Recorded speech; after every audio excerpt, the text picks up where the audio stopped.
Encounter news, अब लेंगे हर खबर की खबर। नमस्कार, एनकाउंटर न्यूज में आपका स्वागत है। अब नजर डालते हैं इंदौर की आज की प्रमुख खबरों पर।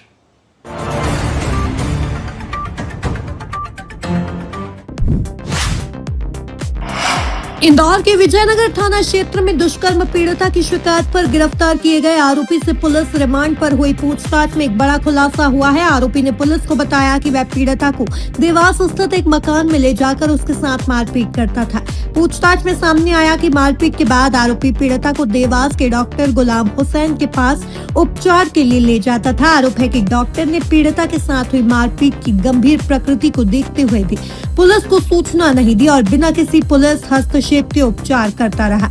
विजयनगर पुलिस ने डॉक्टर गुलाम हुसैन की भूमिका को आपराधिक षड्यंत्र के अंतर्गत संदेहास्पद मानते हुए डॉक्टर गुलाम हुसैन को मामले में आरोपी मानते हुए गिरफ्तार कर लिया है।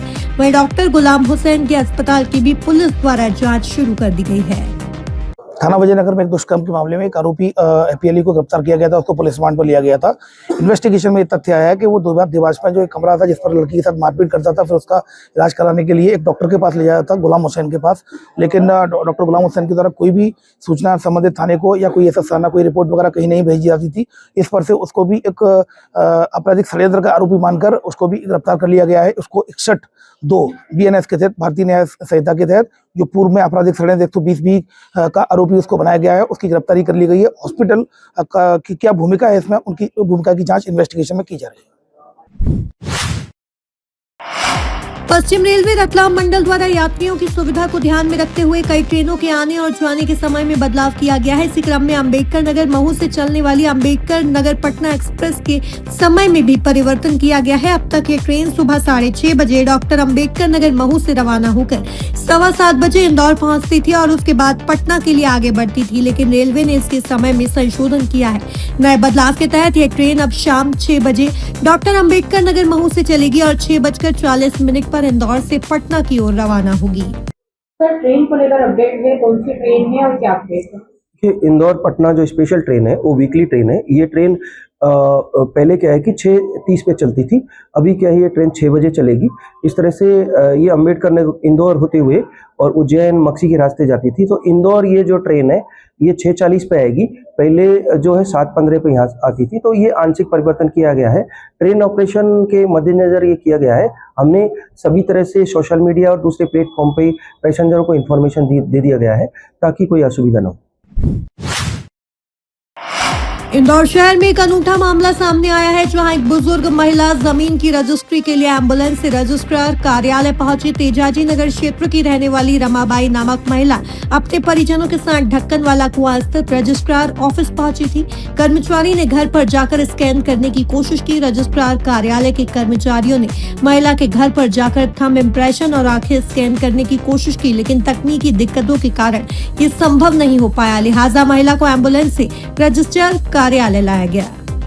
देखिए, तो सामान्य प्रक्रिया है, अगर उनका नहीं आएगा तो रजिस्ट्रेशन की उसमें उनको जरूरत होती है उसकी। और हमारी टीम ने काफी प्रयास किया था कि उनका घर जाकर उनका स्कैन करके करने का प्रयास किया, बट आई थिंक तकनीकी दिक्कतों की वजह से उसको स्कैन नहीं कर पाए वो। तो जो बुजुर्ग माता जी उनको मतलब आज एम्बुलेंस की सहायता से रजिस्ट्रार कार्यालय आना पड़ा है और टीम ने निरंतर प्रयास किया कि घर बैठे उनका ये कार्य हो जाए, परंतु वो नहीं संभव हो पाया, इसलिए उनको आना पड़ा है। और चूंकि ये एक वैधानिक प्रक्रिया है, इसलिए उसका पालन करने के लिए उनको आज आना पड़ा है। उनका कार्य सकुशलता से हो जाए, उनको दिक्कत ना हो कार्यालय में, ये हम लोगों ने इसलिए निर्देशित भी किया है।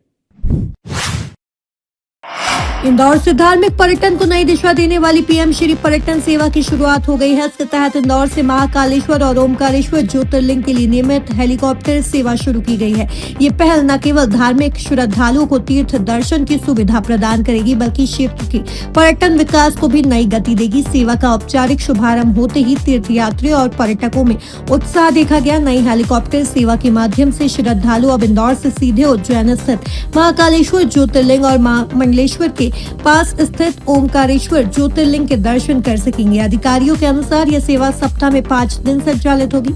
यात्रियों को अपनी सुविधा के अनुसार स्लॉट चुनने की आजादी होगी, जिससे वे भीड़ भाड़ और लंबे सफर की परेशानी से बच सकें। हमारे साथी रमेश नंदुला जी विधायक, सुमित जी मिश्रा हमारे नगर के अध्यक्ष और चावड़ा जी हमारे जिले ग्रामीण के अध्यक्ष, हमारे दो पत्रकार साथी हरी भाई और मिथिलेश जी, ये हम 6 लोग इंदौर से इस डॉक्टर मोहन यादव जी ने जो एक विशेष सुविधा धर्म प्रेमी जनता को प्रदान करी है, उसका अवलोकन, उसका शुभारंभ आप जो भी समझे वो करने आए हैं। वास्तव में ये मध्य प्रदेश के लिए एक ऐतिहासिक दिन है। जी देखिए, माननीय मुख्यमंत्री जी के द्वारा एक बहुत अच्छी पहल करते हुए धार्मिक पर्यटन को बढ़ावा देने के लिए ये हेलीकॉप्टर सर्विस प्रारंभ की जा रही है।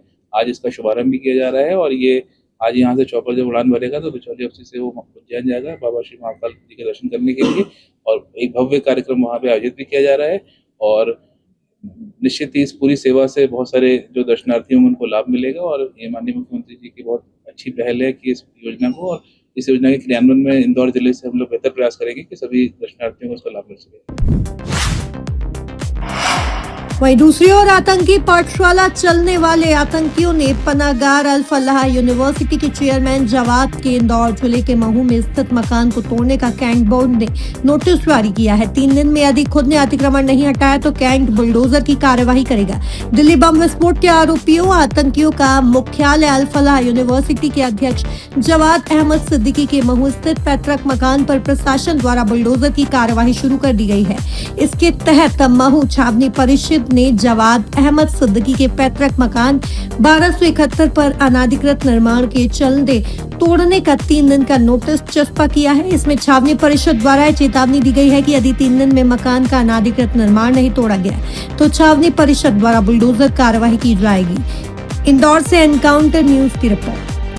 देखिए, अभी सीओ कैंट के एक नोटिस जिसकी जानकारी लगी है कि सीओ कैंट बोर्ड महू द्वारा एक नोटिस जारी किया गया है श्री हमाद अहमद को, और उनको 3 दिन का समय दिया गया है कि उनके अनाधिकृत जो कब्जा है उसको हटा लें, उसके वैधानिक कार्रवाई की जाएगी। तो यही प्रक्रिया है, कैंट बोर्ड द्वारा इसकी कार्रवाई की जा रही है मतलब, और अगर इसमें वो प्रशासन से कानून व्यवस्था के लिए सहयोग मांगेंगे तो वो भी करेंगे। एक्चुअली चूंकि ये नोटिस कैंट बोर्ड द्वारा जारी किया गया है तो उन्होंने इसी आधार पर नोटिस जारी किया होगा, क्योंकि वैधानिक प्रक्रिया उनके द्वारा चल रही है। हमसे अगर वो लॉ एंड ऑर्डर के लिए सहयोग मांगेंगे तो वो भी करेंगे, और विधिवत जो कार्रवाई होगी उसमें सहयोग पूरा करेंगे। 3 दिन के बाद कब इनका पूरा समय पूरा हो रहा है?